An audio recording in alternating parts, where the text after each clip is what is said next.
Welcome to the first day of session 5. You've come a long way. I know it's been a lot. I know it's intense. When we take couples through it, when we do group sessions at Light Church, we get a little tiredness sometimes, or that's a lot, but it's worth it. That's what we want to encourage you is to lean in. We have session 5. We have this session 5 and then session 6. So please lean there. Home stretch. Home stretch.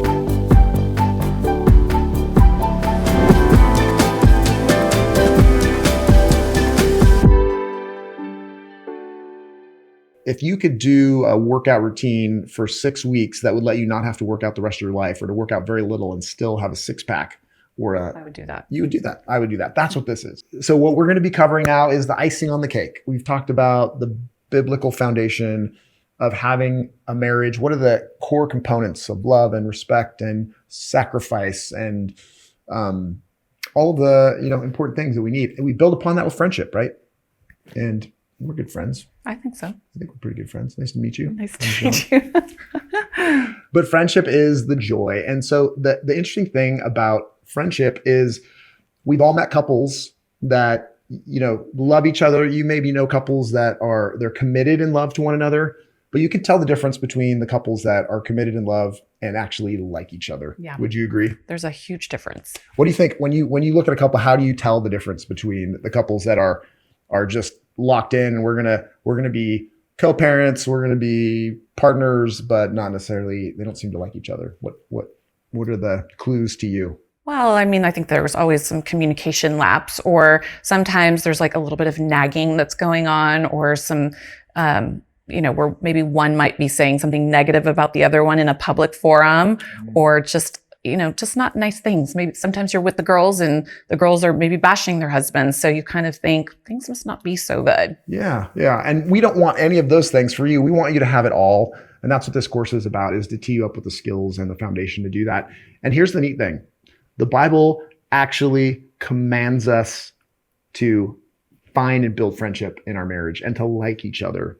And that's encouraging, because if God asks us to do it, then there's a good reason. And the benefits are obvious. It's a lot more fun. A lot more fun. And the interesting thing about being friends is, what does friendship lead to in your marriage? It leads to joy.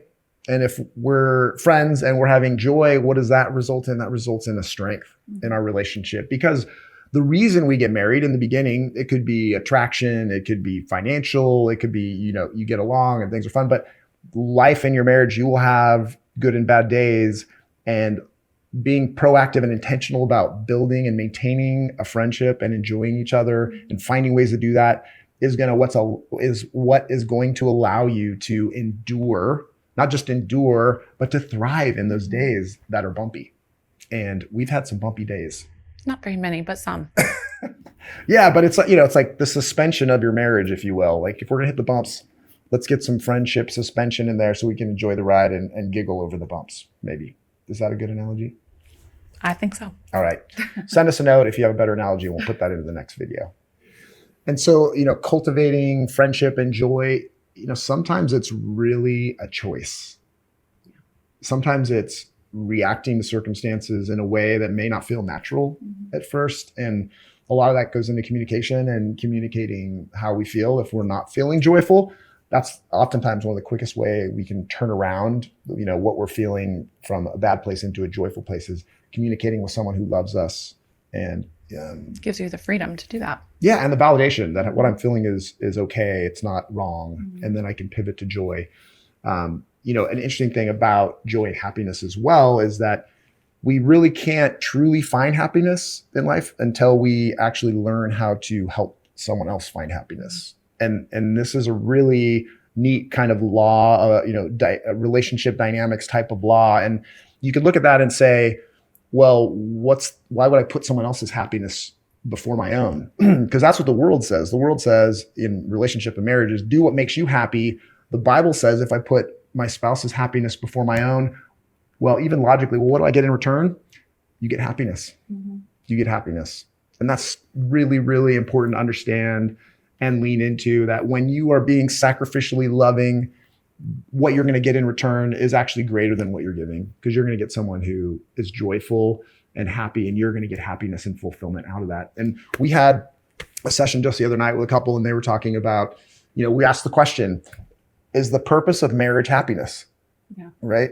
And we had different answers. Yeah. But I thought his response was really good as to why he thought that it was, yes, the purpose of marriage is to be happy. Yeah. Yeah.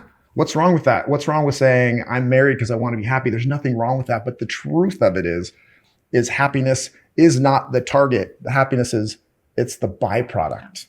It's what comes as a side effect of us living in love and living in commitment and safety and the way the Bible calls us to live in marriage. And that's super neat because it's infinite in capacity. So we have this capacity for infinite happiness. So what do we do when we notice the weeds in our marriage starting to choke out the joy and the friendship in our marriage?